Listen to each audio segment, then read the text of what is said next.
Isipin mo na lang na may pera kang parang cash, pero digital, mabilis at ginagamit na rin ng mga kaibigan mo. Hindi mo na kailangan ng complicated na wallet o ng mamahaling mining rig. Tapos bawat araw na mag-login ka sa isang app, may pagkakataon ka ng kumita. Yan po ang layunin ng Pi Network. Kaya sa video na ito ay pag-uusapan po natin kung paano po binabago ni Pi Network ang mundo ng digital finance. Kaya pag-uusapan po natin kung bakit po siya kakaiba kumpara sa ibang crypto, bakit po siya pinapansin po ngayon ng malalaking investors mula sa traditional finance, at syempre kung ano po ang posibleng maging epekto nito para sa atin bilang mga Pinoy crypto enthusiast. Ayan. Bago tayo magpatuloy, ay pakibasa na lamang po muna ang disclaimer dito sa ibaba ng ating screen. At ang source po ng information natin dito ay ang The Street Round Table. Yan, paano nga ba nagsimula itong si Pi Network? Ayon po kay Nicholas Kokkalis, siya po ang founder at siya head of technology ng Pi Network. Nagsimula po ang ideya dahil sa pagkadismaya. Noong taong 2018, kung gusto mong gumamit po ng crypto, para kang sumusubok mag-solve ng math problem na wala kang calculator. Mahirap po ang user interface, kailangan mo pa ng sariling wallet, at para sa maraming tao parang hindi naman sulit. Kaya anong ginawa nila? Nagdesisyon po si Ginoong Nicholas at ang kanyang team na magsimula mula sa umpisa. Gumawa po sila ng sariling cryptocurrency. At ang twist, gamit lamang ang phone. Ayan. Gamit lamang ang phone ay pwede kang magmina dito. Hindi mo na kailangan ng powerful na computer. Tatap ka lang araw-araw sa applications. Yan lamang po ang kailangan mong gawin. Parang social media na may built-in na crypto system. Kaya ang tinawag nilang a social network with a cryptocurrency at its core. Ayan. Ngayon is ano po ang pinaka-goal ng Pi Network? Si Pi ay hindi lang tungkol sa trading or speculation tulad ng maraming crypto project. Ang layunin po niya ay maging kapaki-pakinabang sa araw-araw. Imagine mo, pambili ng kape gamit si Pi. Magpapadala ka ng pera sa kaibigan mo. Gagamitin mo siya para sa NFT o DeFi app. Pero hindi mo kailangang maging teke para magawa ang mga yan. Gusto po ni Pi na parang app lang ng bangko ang experience, pero sa ilalim, crypto na pala ang gumagana. Ang interface, simpleng-simple, walang kahirap-hirap. At dahil milyon-milyon na po ang gumagamit, may sense ang paggawa ng mga app na kaya agad maintindihan ng masa. Kaya gusto po ni Pi na ang crypto ay hindi lang para sa nerds o traders, kundi para po sa mga ordinaryong tao. Ngayon is bakit naman po pinapansin ni TradFi itong si Pi Network? Ayan, ngayon ay kahit ang mga investor mula sa traditional finance ay napapalingon dito kay Pi. At bakit? Una, dahil kilala mo kung sino ang gumagamit. Bawat wallet sa Pi ay identity verified. Ibig sabihin, may KYC or Know Your Customer process. Hindi uso sa crypto yan. Sa Pi, ito ang isa sa mga core features. Pangalawa, hindi ito pinupush ng ads. Wala kang makikitang billboard ni Pi sa EDSA.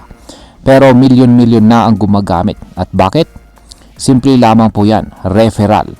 May mga kaibigan kang nag-Pi at imbitado ka. Yan, kapag may kaibigan ka pong isang pioneers, siguradong malamang ay baka inimbita ka.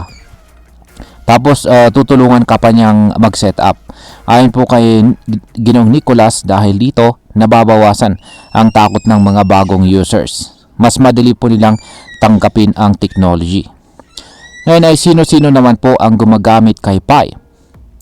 Isa po sa mga malakas na puntos ni Pi ay ang kanyang community.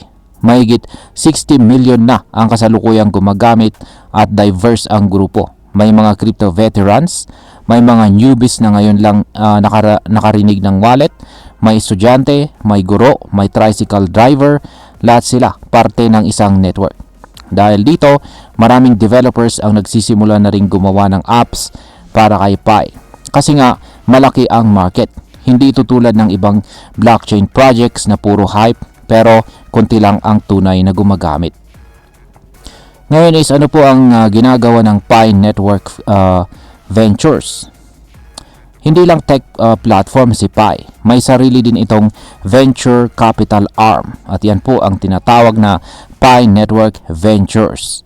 May $100 million po silang pondo para suportahan ang mga startup na gustong magtayo ng apps dito sa Pi blockchain.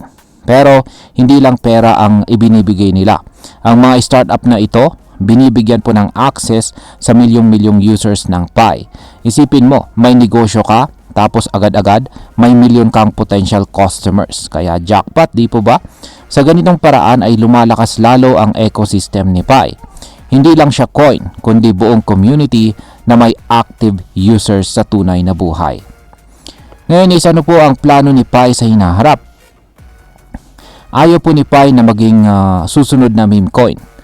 Hindi siya gaya ni Dogecoin na parang katuwaan lang. Hindi rin siya katulad ng ibang DeFi token na isang linggo lang ang hype. Gusto niya maging stable, maging practical at pinaka-importante, maintindihan ng ordinaryong tao. Gusto po ni Ginoong Nicolas na dumating sa punto na hindi babalik ang mga tao sa credit card or cash. Kasi nga, kung may digital version ka ng pera na mas mabilis, mas secure at mas madaling gamitin, bakit ka pa babalik sa luma?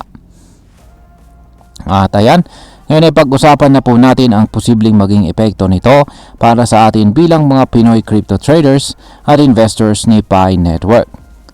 Para sa atin bilang mga Pinoy, napakalaking bagay ng Pi Network. Una, halos lahat sa atin ay may smartphone. Ibig sabihin ay pwede po tayong sumali sa network na ito nang walang malaking puhunan. Pangalawa, hindi mo kailangang maging expert. Ang daming Pinoy na gustong sumubok ng crypto pero natatakot dahil komplikado.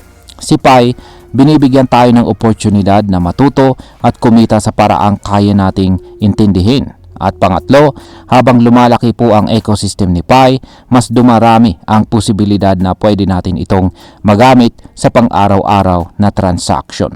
Bilang panghuli, ang masasabi ko naman tungkol dito ay para sa akin, si Pi Network ay isang interesting na project na talagang may potensyal.